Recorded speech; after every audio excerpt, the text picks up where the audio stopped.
LeBron James and the Los Angeles Lakers got an opportunity of a lifetime to be the first Western Conference team to beat Steph and the Warriors in the Steve Kerr era.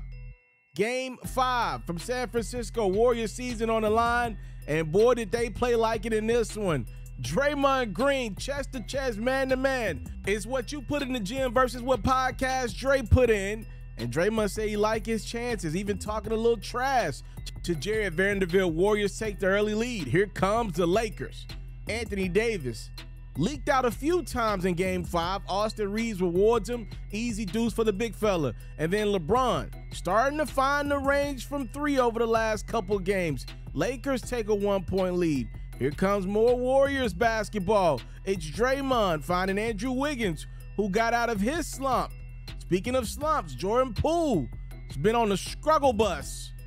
Nails the 3. And then right before the half, look at this nasty double move behind the back from Steph. Quick release over Lonnie. Oh my goodness, to beat the first half buzzer. It's the Warriors taking the 70-59 lead. Third quarter, let's get out and run. Let's get out and have some fun. It's Draymond, no Andrew Wiggins. Yes! That comes off the rim, ladies and gentlemen. That's not goaltending. Wiggins had 25 points and 7 rebounds. Lakers, though, continue to hang around. It's Dennis Schroeder inside to Anthony Davis and 1. And this time around, Schroeder calling his own number. Lakers down by just 11. Fourth quarter we go. A big moment from not only this game, but maybe the Lakers season. As D'Angelo Russell scores. Not about that. It's about Kevon Looney hitting AD in the head. And Davis is shaken up to the point where he will leave the game, not return. Shout out my man Chris Haynes. Actually reported after this game that AD left in a wheelchair. He's going to get tested for concussions over the next couple days. But for this day, Game 5 belonged to GSW. You might win, but not today, not in our house. Curry nails the 3 at 27. Wiggins, already mentioned to you, had 25. How about Draymond, 20, 10, and 4? And the Warriors keep their season alive with a 15-point home victory. What's up, everybody? It's yours truly. I'm Mr. Ferro. A simple subscribe helps me get to my goal of 100,000 subscribers by the NBA Finals completion. All right? Thank y'all so much for the love, the time, and the support. Enjoy the rest of the video. Make sure you subscribe to the channel. Warriors by 11. Here's Green. Curry spots up in the corner. Got it! On Curry. Wiggins got Walker on his back. Wiggins turns and scores and 1! Well, Anthony Davis is likely going to go through some tests today to test his head, make sure he doesn't have a concussion. Chris Haynes over there with NBA on TNT did report that Anthony Davis was wheelchaired out into the locker room area. He did leave the arena in San Francisco walking. Obviously, he definitely looked a little shaken up. Again, we don't know what this is.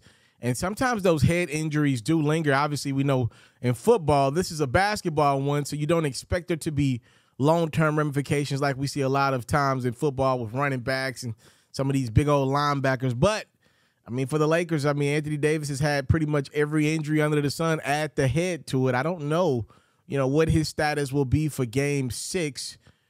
I don't want to go forward to Game 6. We have time to talk about that, though. I definitely want to give the Golden State Warriors credit for taking care of business in Game 5. I'm a diehard Lakers fan. Everybody knows that around the sun. But I have been clear to you guys, I am fearful of the Golden State Warriors. And one of the reasons why I'm fearful was not because of Game 4, where Steph just went completely bananas for 3 quarters in that game with a ridiculous triple-double. Okay, I can live with that one. What scares me is games like Game 5, where Steph Curry was good but not great, but it was a team effort. This Game 5 from the Golden State Warriors was exactly what they did pretty much all postseason last year. It was a team effort. Steph scored the most points, still 27 points, but right there under him was Andrew Wiggins, who was a huge piece to the puzzle of what they built and were able to accomplish last year, winning the championship. Wiggins had 25 points, easily one of his 2 best games of the playoffs thus far. Okay, right under that, Draymond Green, a great all-around game for a guy that had been doing a lot of talking and not as much playing. Podcast Dre gives you a double-double, 20 points and 10 rebounds. Now, you don't expect him to get 20 points going forward in Game 6 and if there's a Game 7, but Draymond was just so aggressive. I thought Stan Van Gundy did a great job on the broadcast of bringing attention to Draymond's energy level and him just pushing the ball. Oftentimes, he was pushing by himself. His other Warriors were not ready for the pace that he was trying to play it. He was trying to go. Clear as day, the Warriors, they believed as long as they push the pace and get shots up in about 8 to 10 seconds, of offense being ran, they believed they could put the Lakers on their heels and kind of confuse them a little bit into shooting a lot of jump shots on the other end. If the Warriors are able to get those leads early, they make the Lakers a jump shooting team.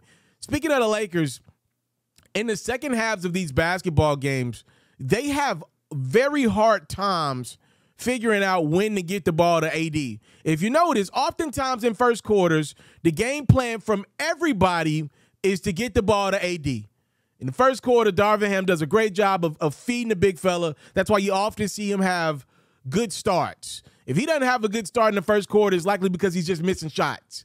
But usually, AD gets to going 8 to 12 points in the first quarter. That's usually his thing, right?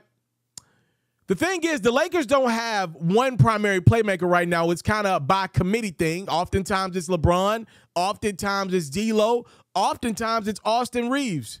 And then they bring in Dennis Schroeder, who can handle the ball. And now Lonnie Walker has made himself back into the rotation. He can also do a little bit of the responsibility at point.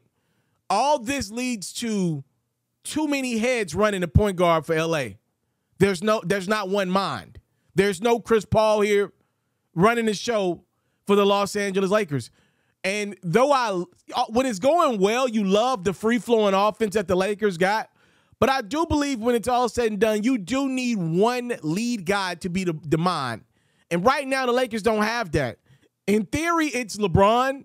More times than not, LeBron has the ball down the stretch. But LeBron will come off now, and I got to give him credit for that. He'll come off the ball and allow D'Lo to operate and allow Schroeder to operate and Reeves to operate. The Lakers don't have one voice at point guard. It's by committee right now. Oftentimes it works out. It did not work out in Game 5. It did not work out in Game 5. They just don't have a plan to get AD the basketball in the second halves. And when things hit the fan, they just become a jump shooting team. And Anthony Davis pretty much becomes a glorified rebounder and just expected to be really good on defense and just contribute when he can on offense. Back to the Warriors, I had, before this series started, picked my X factor to be Kevon Looney for some things I saw in the regular season. He had 23 rebounds in Game 1. The problem was Anthony Davis had 30 and 23, so you wiped that out pretty much, and the Lakers won it. After Game 1, Looney gets sick at some point in between that, and he's been pretty lethargic most of this series. But for the first time in the last few games, Looney made an appearance, and I want that to just kind of linger on your mind for Game 6. Looney had a couple spots in this game where he looked like the old Looney, just a guy that could come in and just cause havoc on a couple possessions. Do I believe Looney is going to average 35 points and 22 rebounds against the Lakers? No. But if he is a guy that in the third quarter, in a tight game, let's use Game 5 for an example, where the Warriors were up pretty much the entire way, you're looking at a guy like Looney, Warriors reeling, their deficits cut down to 11 to 12, 13 points, which the Lakers were able to get around that spot a few times. Okay, Steph misses a shot. Looney's there for the offensive rebound. I get it back to Steph. He nails the three. That's a big momentum swinging play for the Warriors. Looney does that multiple times a game, and I think more importantly, Looney does it multiple times a quarter. So no, Looney hadn't had the breakout performance that I thought he would in this series, but I wouldn't rule it out. There are people telling me, Klay Thompson is – I'm looking like, don't y'all realize Klay Thompson has turned into last year's version of himself? Like, Klay teased us with a good time this entire year. He had some really good games, had a 50-point game this regular season. Playoffs, he struggled against the Kings. He comes out the gate, games 1, game 2, puts up some big numbers for the Warriors, and he's just struggled since then. Everybody's like, yo, bro, Clay's the one you got to worry about. Clay's the one you got to worry about. He's not Steph. It's Clay. I'm like, wait. The Warriors won a championship 10 months ago with Clay being pretty awful shooting the basketball. They can win in spite of Clay. They did it last year. So, look, I feel confident that my Lakers will take care of business in Game 6 if AD plays, but I was never a part of the group that slept on the Warriors. I picked Lakers in 6 reluctantly before this series started. I feel pretty good about my selection. Lakers play really good at home, have not lost a playoff game at home thus far this postseason. I feel pretty good about my selection. They'll get about 3 days rest if they're able to take care of business against the Warriors at the Crypto.com arena on Friday. But this Anthony Davis storyline will linger, and the Warriors are starting to gain a little steam here, now down just 3 games to 2. I'm out.